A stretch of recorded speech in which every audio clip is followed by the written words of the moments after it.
Are you curious about bodies, pleasure, and possibilities? And what about curious about what others are up to on the planet when it comes to pleasure, sex, and play? Have you considered what pleasure can do for your life, your body, and your bank account? Do you know something magical, delightful, and out of this world orgasmic is not only possible for you, but totally available to you? If you're ready to be the magical, sexual, sexy beast you know you can be, and you just need the tools to get there, you're in the right place. Now, here's the host of The Pleasure Zone, sensual movement artist, relationship and sex alchemist, Milica Jelenic. Welcome, my sweet pleasure seekers. For those of you who are truly, truly pleasure seekers and constantly seeking pleasure, I think this show will be a dynamic insight for you, give you great ideas and insights on how to maybe self-regulate. Why do I say that? Because this show today is all about what is hypersexuality, where is it possibly coming from? What can we do about it? So let's start with the idea that there is something called hypersexuality, and it's defined in different ways, but a lot of times I'll simplify the definition is that it has to do with having and choosing to have, well, I suppose it's choosing, using sex as a way to engage with people and be able to, I'm going to actually reiterate that because I realize I'm actually giving you the current definition and the old definition is a little bit different. So the current definition is it's understood in a different way. And what we used to call it was more like sex addiction. So as sex addiction, it would be that you just didn't feel like you had control over who you were having sex with, or who you were attracted to. And you would, just like alcoholism, you just didn't know how to stop. It was an addiction and it's an illness. So it was considered an illness. It has been renamed. There is still sex addiction in a different way. So there's different categories now, different like subtext to it. So what we are talking about today is more of an area that's called hypersexuality. So hyper meaning high, like more, right? And there's hypo, which is low. So hyper, high sexuality. So having a lot of sexual energy and a lot of sexual drive.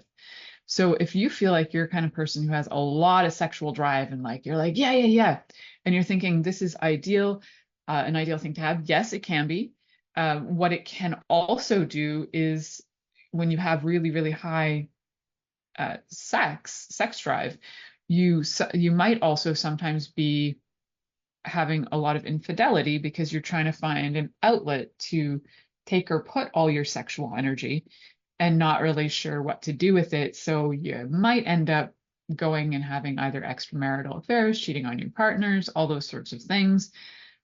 And it's not that you are being an ass, it's that you're trying to find ways to work with yourself and regulate yourself. So we will talk about all of that today.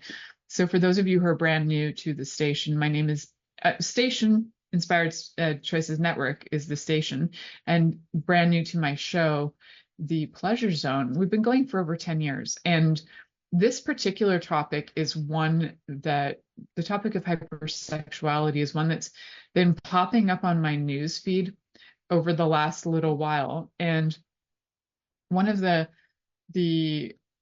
things about this is that I found that it was fascinating that there was both research that was inconclusive based on this, and then recently there was more conclusive research. So had I done this show last year, there would be way less information, and that's kind of the beauty of people always doing research on different topics, is that we can find that, a year or two later, that there's more and more information.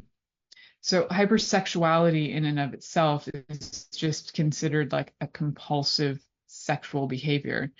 And so I think that was maybe the term that was called before, kind of like under sex addiction.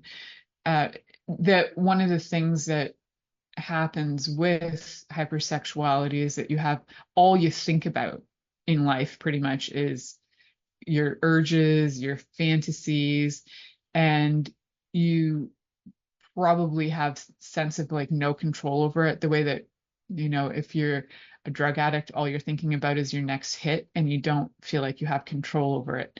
So with hypersexuality, it can cause a lot of problems for you personally. We're talking like things like STDs, self-esteem issues, uh, relationship issues, health issues, like all these things that can happen because of hypersexuality.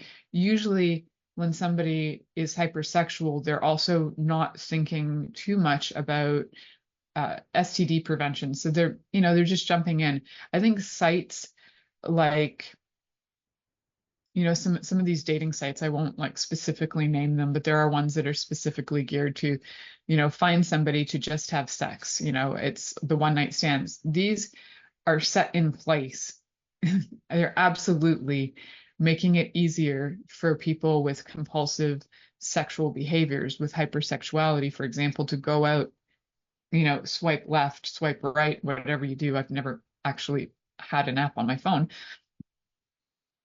And then all of a sudden you're, hooking up with people, and these sites make it incredibly, incredibly easy to have your addiction. Can you imagine that if you had an addiction to drugs, say crack, and there was a website that was like, for all crack users, you can come on here and get your hit of crack, or you can smoke crack, whatever you do with crack. So you could go on a website, get your crack hit from anywhere in your local area, and that was legal and fine.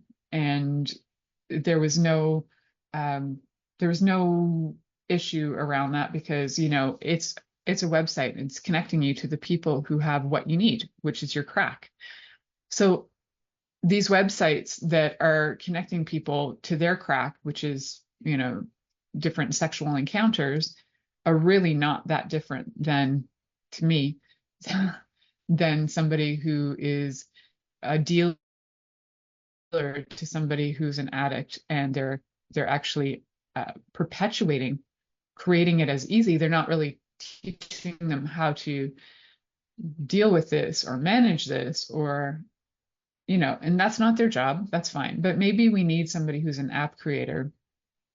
But the people who actually would like to be able to find solutions to get out of addiction, and yes, there are like self-help sites and all that, therapy sites and all that, but specifically, like if you were having any kind of sexual addiction, and instead of going on to your crack site where you can go and get sex for free with a stranger for the night, you instead, here, let's go onto this app, and this is what you can do. Here are 5 things you can do that might help your body feel a little bit more calm, instead of going out and seeking it from other people who, after the fact, you might feel even more disconnected. You might feel things about yourself, self-critical judgments about yourself. You might feel you might even go, hey, what the heck? I ended up with some kind of funky stuff. Like, whether it's official STDs like gonorrhea, chlamydia, all those things, could be other STDs like HPV, could be things that you don't really think about. Like, you can actually get things like strep on your genitals. And people don't really think about that as an STD, because they don't really talk about that in school. But if somebody has a strep infection in their throat and they give you oral sex, you can get strep. I mean, you can have strep and staph infections pretty much anywhere. So yeah. So instead of getting all that illness, what could we do? And what is hypersex? So the reason I'm saying all this is because hypersexuality, because it's such an compulsive behavior that you aren't necessarily aware that you're doing it, or you are kind of aware, but you also feel like you need the hit. It's something to look at from an addiction standpoint, where you need to have some tools set in place to be able to manage what's going on. So some of the things that have come up over the last little while is that there was research that linked ADHD and hypersexuality. So why would that be? So hypersexuality is one of the ways of self-regulating to cope with negative feelings triggered by difficulties in daily life caused by ADHD symptoms. So if you're feeling like hypomanic, if you're feeling like you're on that the hyperactivity zone where you're like, wow, and you can't really focus, sometimes having sex will help you kind of get into your body and focus. So this is one of the reasons why people with ADHD, particularly from this particular abstract from the research that I was finding, say that this is one of the reasons why this might be occurring more in people with ADHD. There have actually been numerous studies that are linking hypersexual symptomology and ADHD, but the one that I'm particularly talking about, I'll see if I can get the authors of this for you. So the authors of this particular article are David Geroldi, Tommaso Giannini, Mima Taffa, Antonia Del Casal, and Giacomo Ciacco. So I am just reading an abstract from their work for you guys that I just thought was interesting, because I have seen several different articles out there. This one was just really clear and easy to understand. And they had over 300 subjects in this study, which is a pretty good sample. I mean, you prefer to have larger samples, but this is a pretty good study of and good age range as well. So they looked at things like depression, hypomania. They looked at ADHD symptomology and hypersexuality, and they did find that there was a link between people with ADHD symptomology and hypersexuality. And one of the things that they found that was significant was that there was a link between age, gender, depression, hypomanic symptoms, that there was actually, they could find that there was a link between all of that. And also that depression played quite a role in this behavior as well. So what would we do about that? Like, what could you possibly think would be possible to be able to, if you are using sex as a way to self-regulate, and you know, there's one thing people would just say, just go abstinence. Just like if you are, for example, you are, you know, an alcoholic, then one of the first things you do is you would go into, usually most programs tell you to go and just quit alcohol completely, right? So you go cold turkey. And so that would be one thing, that the first thing would be go cold turkey. Now, that doesn't necessarily solve the self-regulating issues. Your body could still be undergoing a lot of the ADHD symptomology, but not really know what to do with it. So now you've quit cold turkey, you no longer have your method of self-regulating. So you're not like running out and having sex with random strangers anymore. What do you do? So now, so I'm taking this from two different perspectives of how you could approach this. There may be more that just kind of come through my mouth, but now what you might be having is frustration buildup. You might be having, because now you're like, how do I get rid of this energy? I'm not having sex with people. And sometimes they'll even recommend and suggest that you abstain from even masturbation, because that could lead to fantasy, which could lead to taking action.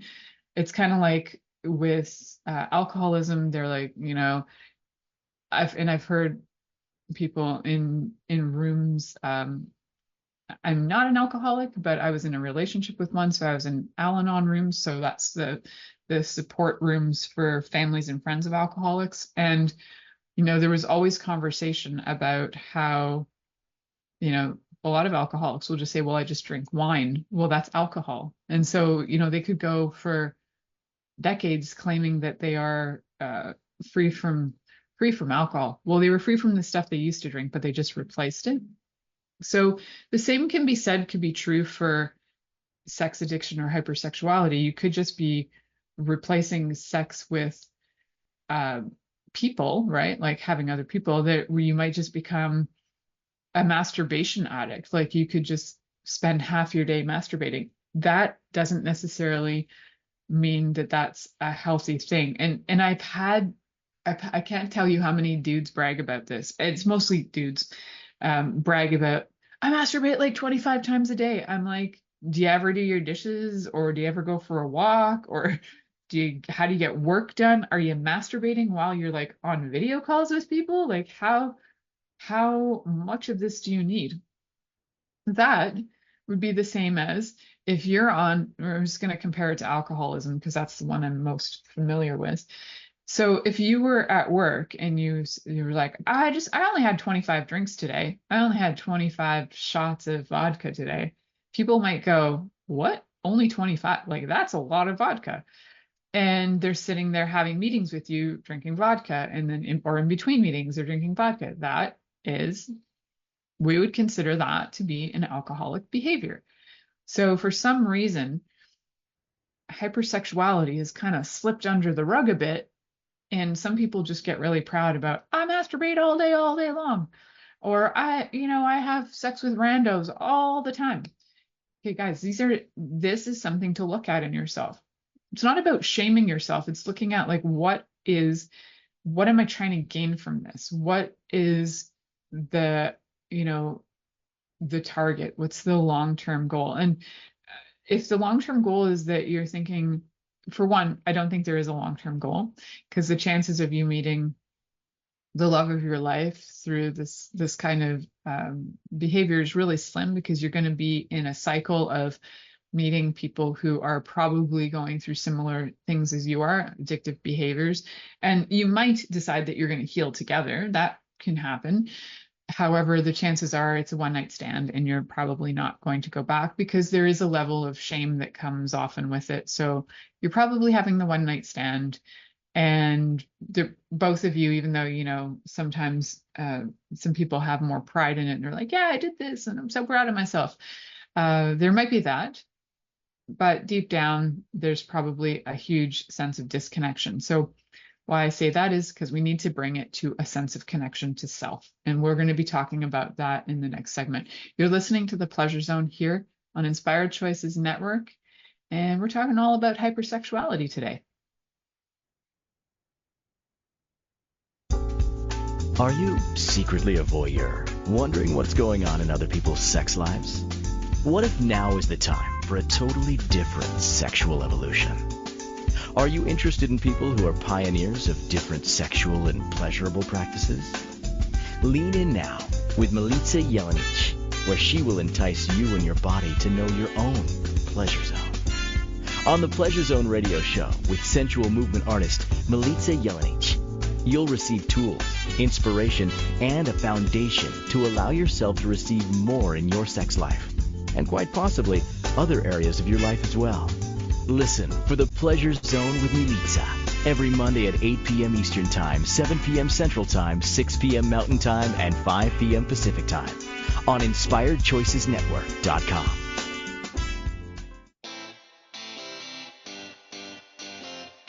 Are you a subject matter expert?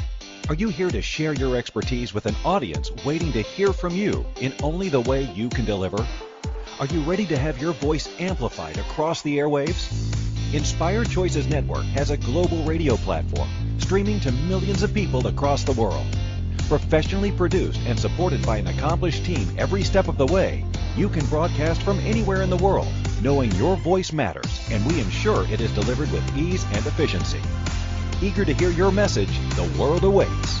Contact us today to become an Inspired Choices Network radio host. Email become a host at inspiredchoicesnetwork.com. This is The Pleasure Zone with sensual movement artist Milica Jelenic. To participate in the program today, join our live studio audience in our chat room at inspiredchoicesnetwork.com. You can also make the choice to ask or comment by email, info@milicajelenic.com. Now, back to the program.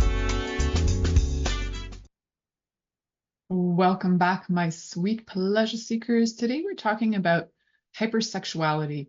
It's a word that I've been seeing more and more in different social media posts.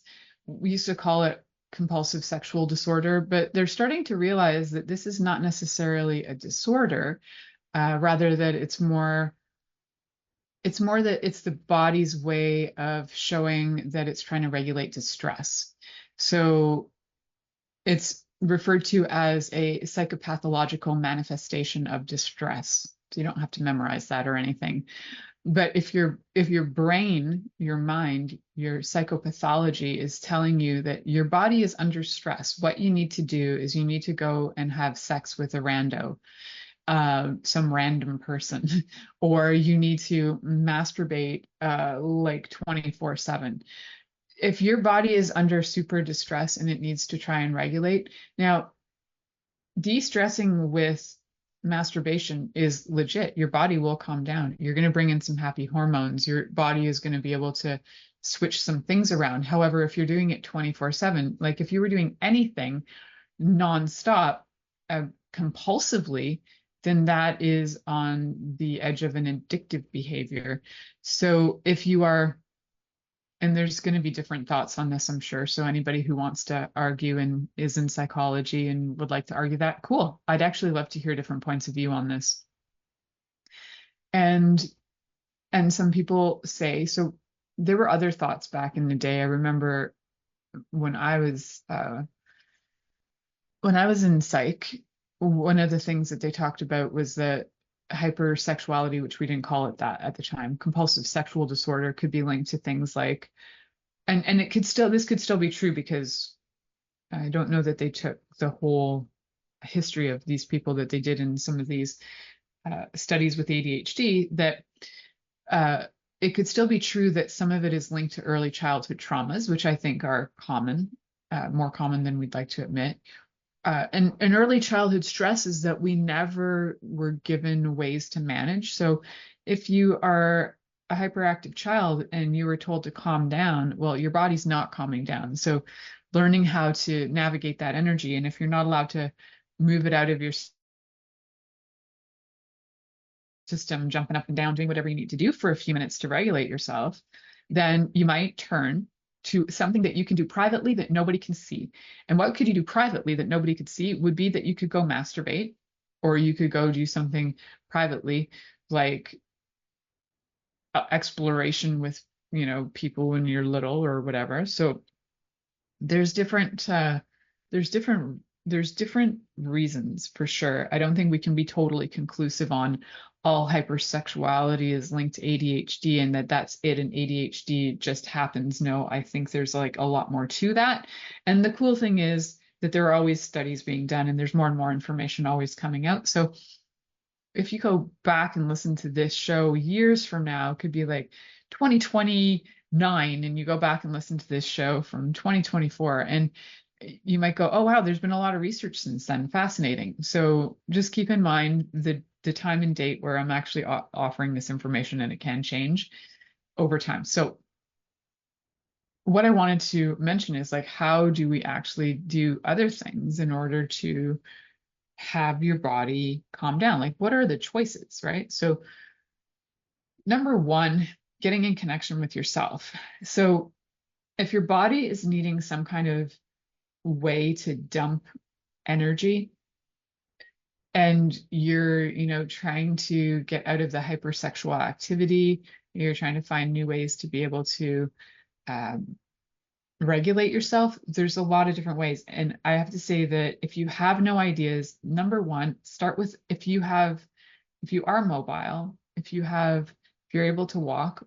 If you're not able to walk and you're in a wheelchair and you have some level of mobility in your body, shake your hands out. You can move your arms. You can get some of the different, your body moving in order to help your body start to shift some of the hormones. So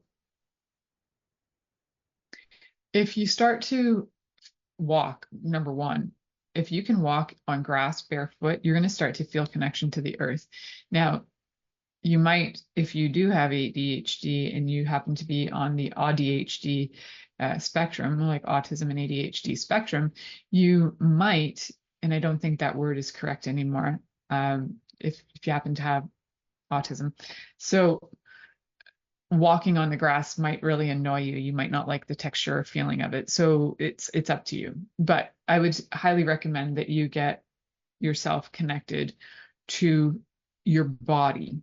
So recognize that you have a body, number one, and that you actually can work in tandem with your body. Your body is not on your body is not like an autonomous robot doing its own thing and taking over and taking charge of you. It's you are actually, once you start to get in connection with your body, you can have a lot more sense of, what's the word for it? A lot more sense of self-control. We'll go with that.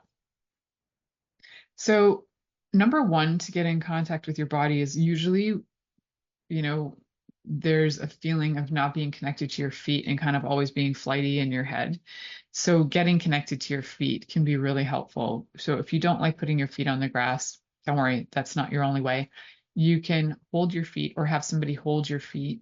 They can put their palms of their hands to your feet, or you can put your own palms of your hands to your feet. Now, if you have like a real aversion to feet, just go to the ankles. If you have an aversion to your body and you have hypersexuality, I think that's a whole other conversation, because if you have an aversion to being able to connect with your own body and all you're trying to do is have sex with other bodies to either unconsciously trying to have a connection to somebody or something, or self-regulate, or both, self-regulating through somebody else, that's a whole other conversation. There's probably a lot of other things going on. So we're talking about if you are willing to actually connect with your body, and how do you do that? So start with your feet. They're usually highly ignored. Move to your calves.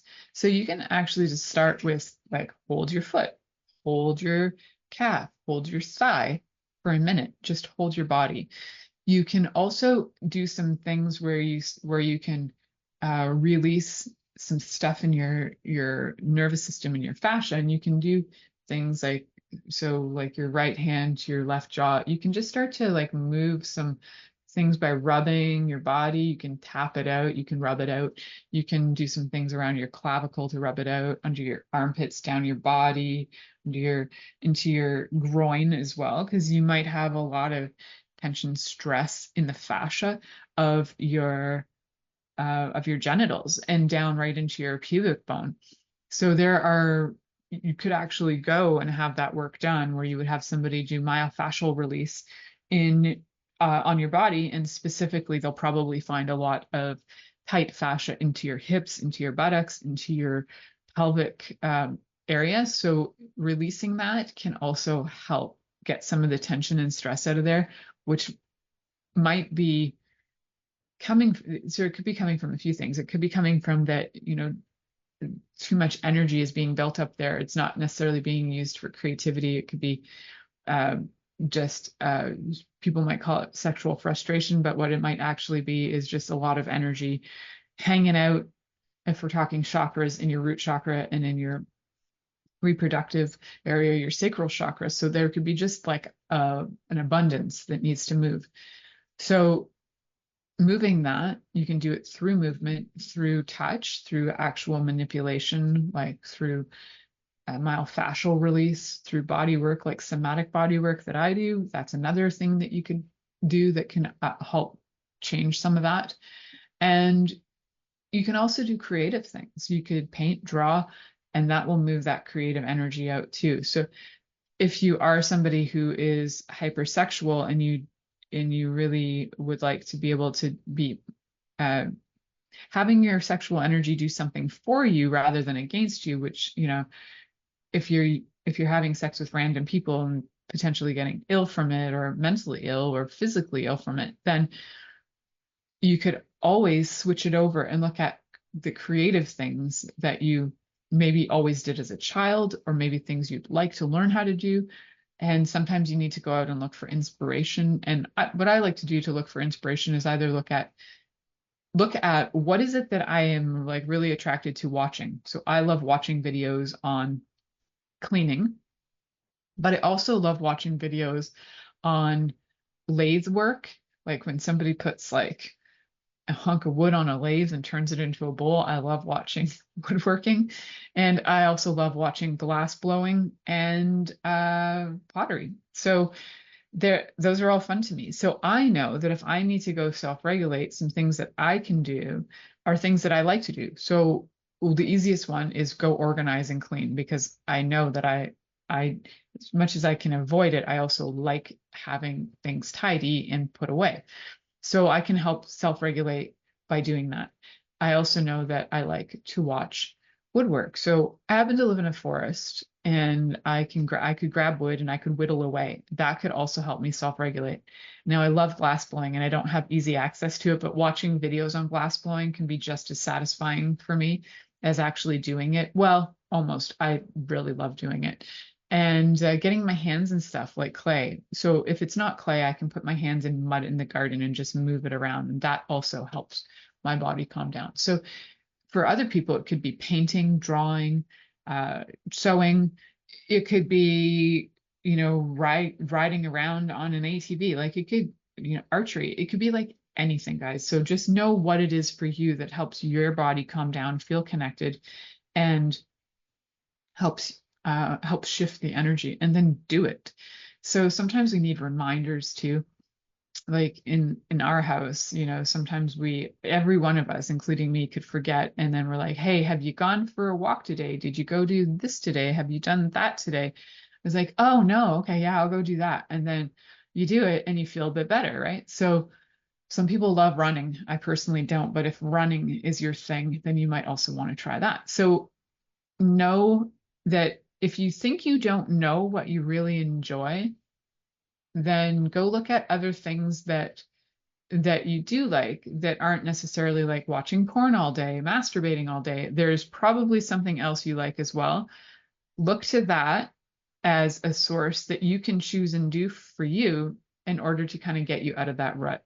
I know that sounds like strange advice, but it's worked for me, so I'm passing it on. So we're going to head to our next commercial break. You're listening to The Pleasure Zone here on Inspired Choices Network, and we'll be right back after this commercial. Are you secretly a voyeur, wondering what's going on in other people's sex lives? What if now is the time for a totally different sexual evolution? Are you interested in people who are pioneers of different sexual and pleasurable practices? Lean in now with Milica Jelenic, where she will entice you and your body to know your own pleasure zone. On the Pleasure Zone radio show with sensual movement artist Milica Jelenic, you'll receive tools, inspiration, and a foundation to allow yourself to receive more in your sex life, and quite possibly other areas of your life as well. Listen for the Pleasure Zone with Milica every Monday at 8 p.m. Eastern Time, 7 p.m. Central Time, 6 p.m. Mountain Time, and 5 p.m. Pacific Time on InspiredChoicesNetwork.com.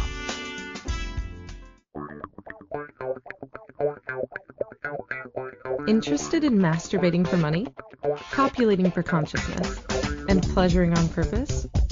21 Days of Sexual Magicism with sensual movement artist Milica Jelenic is an exploration of tools, processes, and actions that you can use to create more for your life, your body, your money inflows, and so much more. Graduated learning for all levels of interest. Learn at your own pace via video classes or join the yearly live class. Take a peek at www.milicajelenic.com.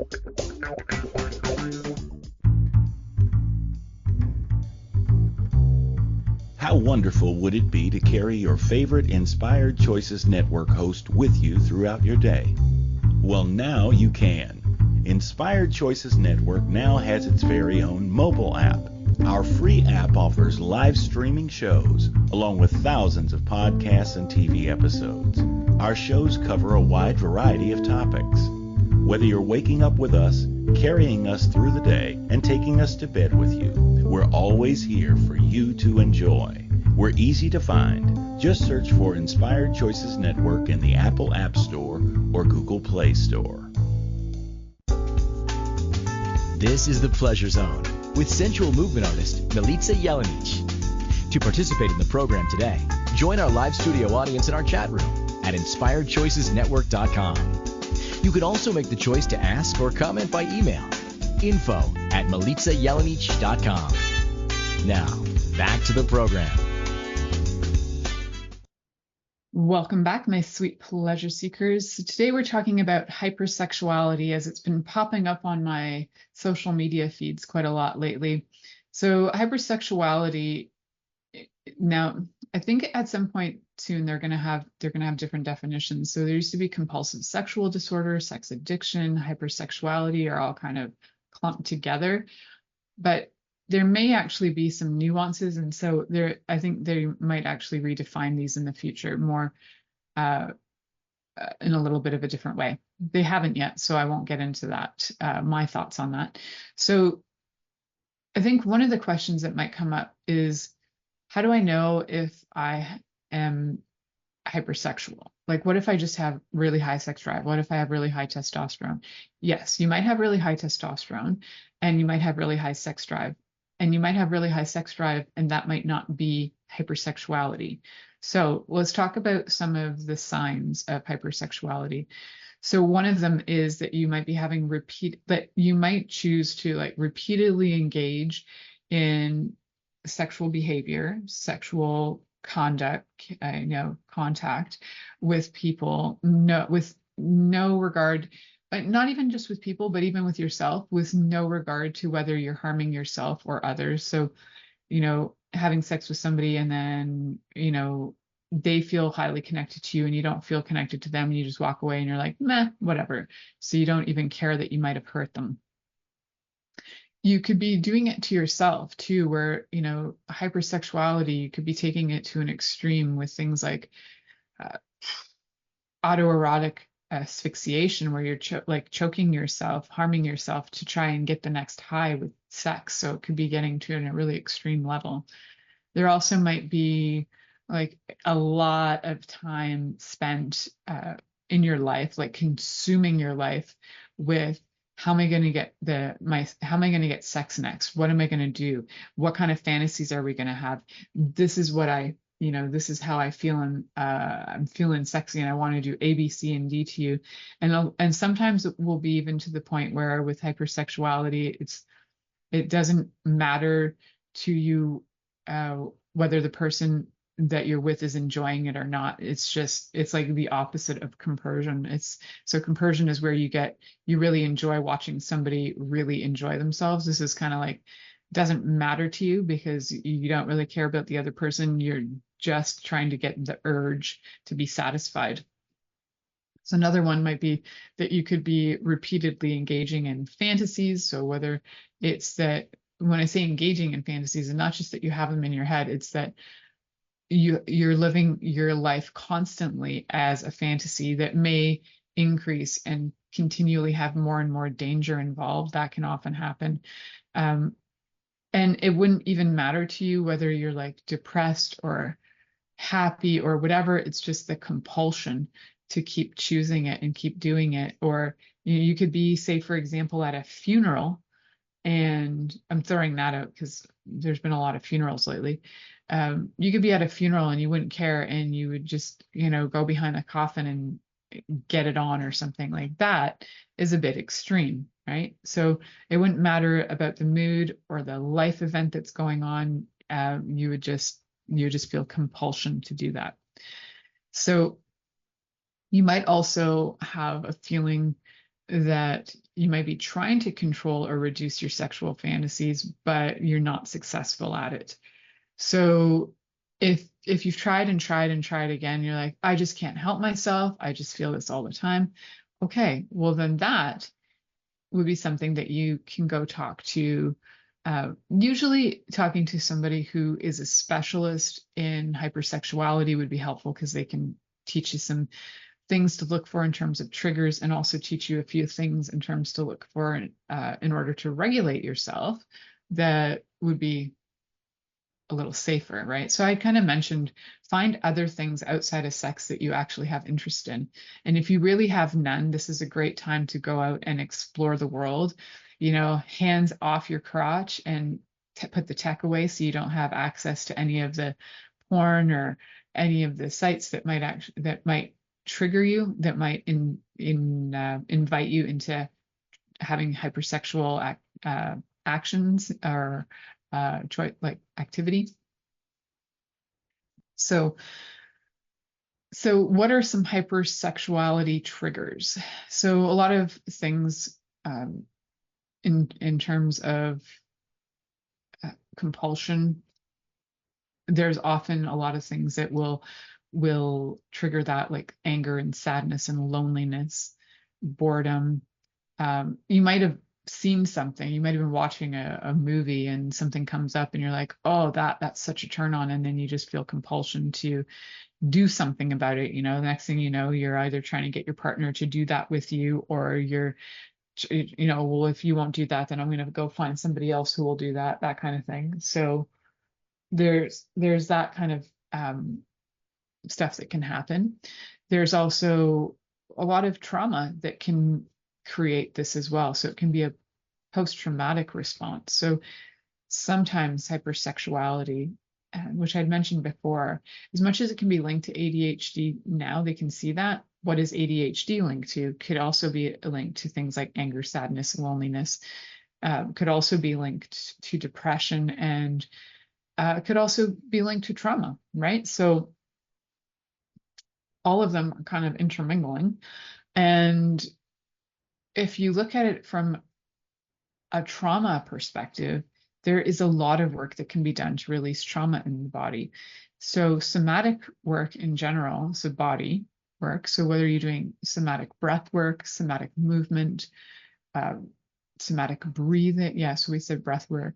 There are so many different things that you can be doing that will help your body release trauma.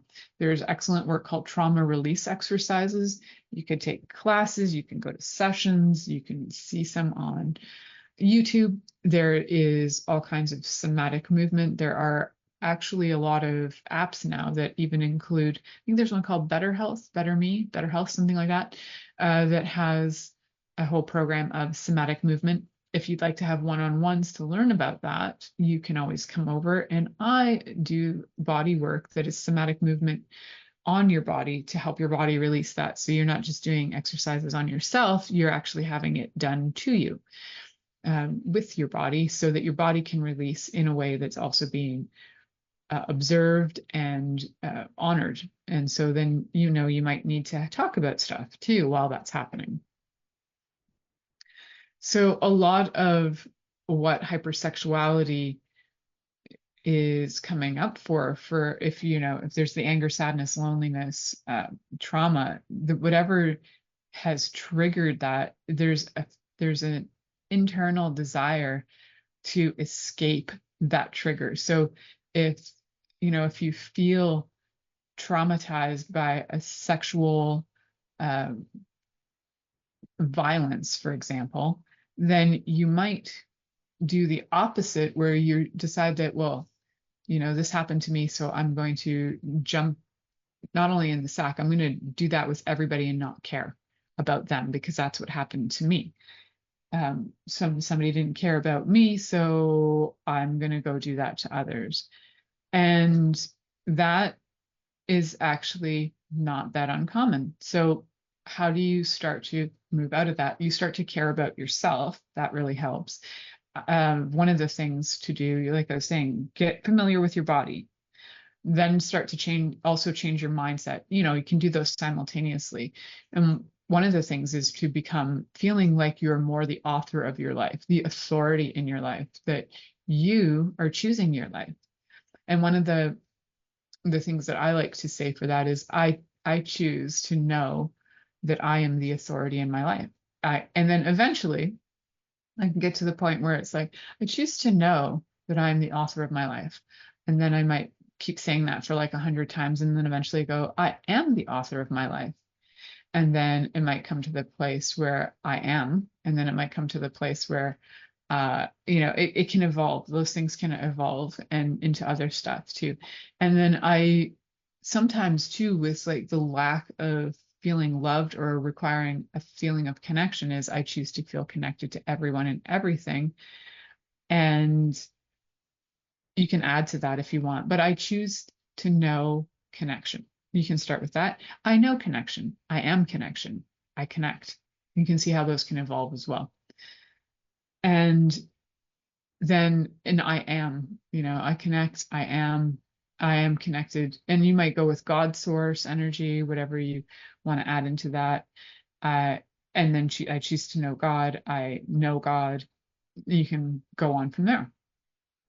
So sometimes, so the internal triggers can be like anger and sadness and all that. And then there's sometimes external triggers that can be like an environmental thing, seeing a person or being in a place or a situation that reminds you of something that triggers you to just go for the compulsive behavior. So know that there are triggers, know what your triggers are. It's really helpful to know what your triggers are. What you really want to do is start to know what they are so that if, for example, a place triggers you, you stay away from the place. And if it's certain words or certain shows trigger your hypersexuality, stay away from those, right? You can bring other things in, because sometimes what happens is that then there's this feeling of a void, like a void, like there's nothing, right? That's avoidance. When you think of the word, it's the space of dance in a way. It's the void. And if you're in that void, you might need to have something. So finding other healthy behaviors that you probably won't get addicted to, and hopefully you don't get addicted to, but sometimes you switch addictions,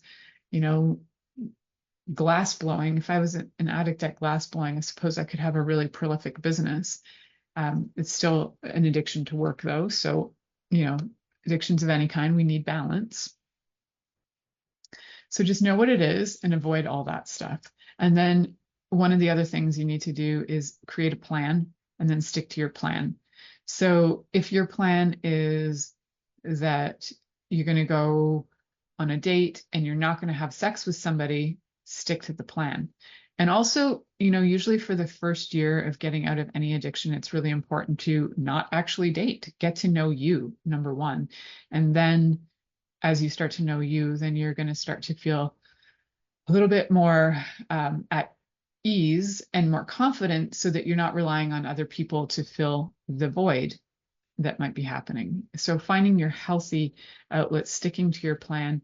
And I'm always a fan of having more than one person to rely on. So support groups are great as well. And there are sex addiction support groups, which are really helpful to help on your healing journey. They're just like AA, but they're sexual addiction groups. And then there are also all kinds of groups that you can probably find all over social media that are support groups for hypersexuality. Definitely get your body moving, walking, and all of that jazz. I'm actually supposed to go to my next break. I will give you more tips and tools on how to manage your hypersexuality when we come back. You're listening to The Pleasure Zone here on Inspired Choices Network, and we'll be right back after this commercial. Are you secretly a voyeur, wondering what's going on in other people's sex lives? What if now is the time for a totally different sexual evolution? Are you interested in people who are pioneers of different sexual and pleasurable practices? Lean in now with Milica Jelenic, where she will entice you and your body to know your own pleasure zone. On the Pleasure Zone radio show with sensual movement artist Milica Jelenic, you'll receive tools, inspiration, and a foundation to allow yourself to receive more in your sex life, and quite possibly other areas of your life as well. Listen for The Pleasure Zone with Milica every Monday at 8 p.m. Eastern Time, 7 p.m. Central Time, 6 p.m. Mountain Time, and 5 p.m. Pacific Time on InspiredChoicesNetwork.com. This is The Pleasure Zone with sensual movement artist Milica Jelenic. To participate in the program today, join our live studio audience in our chat room at inspiredchoicesnetwork.com. You can also make the choice to ask or comment by email. info@milicajelenic.com. Now, back to the program. Welcome back, my sweet pleasure seekers. Tonight we've been talking all about hypersexuality, which has also been called sex addiction or compulsive sexual behavior. But hypersexuality, in terms of being linked to ADHD, is very fascinating to me, in that there are several studies that have been out there regarding that. And so if we can find other ways of self-regulating through things like meditation and movement and finding hobbies and being able to get that energy out, and it's usually having more than one hobby, because if you have attention deficit hyperactivity disorder, you could probably do like more than one thing at once. And you might want to have like 5 projects all out sitting in your craft room that you're working on, all 5 at different times, whatever one inspires you. That can be really helpful in being, and then having a target to be able to accomplish these things and finish the tasks or the projects, so that you can also have those happy dopamine responses in your body for accomplishment, endorphin rushes, and all your happy hormones coming in, your dopamine, oxytocin, serotonin, and endorphins. We need to find those in other ways so that you won't always be using sex as the way to get those happy hormones. So renegotiating your life is where we're at, having a better, healthier lifestyle. Things that can get hyperactivity really hyper, especially at night, and that can kind of affect your mood as well. There is research on how going to bed at certain later hours of the day can actually affect not only your mood, it can create depression, it can just put you right off track. So I feel for people who are doing night shifts, because a lot of times that can lead to some pretty harsh things in terms of mental health, unless you've been doing it your whole life and that's all you know. So where I was going with that is going to bed at a certain hour, have targets, go to bed by like 10:30 or 11 o'clock at night, 1 o'clock max. Make sure you're up with the sun around 7 or 8 in the morning. Get yourself in a routine of either movement or meditation first thing. Then, try to avoid stimulants too, because your body doesn't need to be overstimulated. Also, turning off all your Wi-Fi at night so that your body isn't stimulated by anything, like all electricity off, turn all the lights off, keep all the tech out of your bedroom, have blackout curtains in your bedroom too, have your room as dark as possible so that you can have really, really intense sleep while you do sleep for the 6 to 9, 10 hours that you might be sleeping. You want to have deep, good sleep so that your body can be well rested, and then it's going to be able to be more calm in and of itself. And then in time, your body will be able to regulate itself. So like avoiding things that stimulate you after 9 or 10 o'clock. So even if you're awake till 12, read a book instead of being on the internet. Anything that's tech is going to be really stimulating for your brain. It's designed to do that. Getting off of TV, read a book instead if you need to do something to just calm your mind before you go to bed, meditate. And if you need to listen to something while you meditate, ideally not having like a whole bunch of tech on to do that would be great. But if you do need to listen to something, turned off when you're done the meditation. Don't keep that tech at your head all night long. That's I find a lot of people do that, and it's very stimulating to the brain, whether people know that or not. So there are so many things that we can be doing to help self-regulate and have your body be more calm, and those are really important.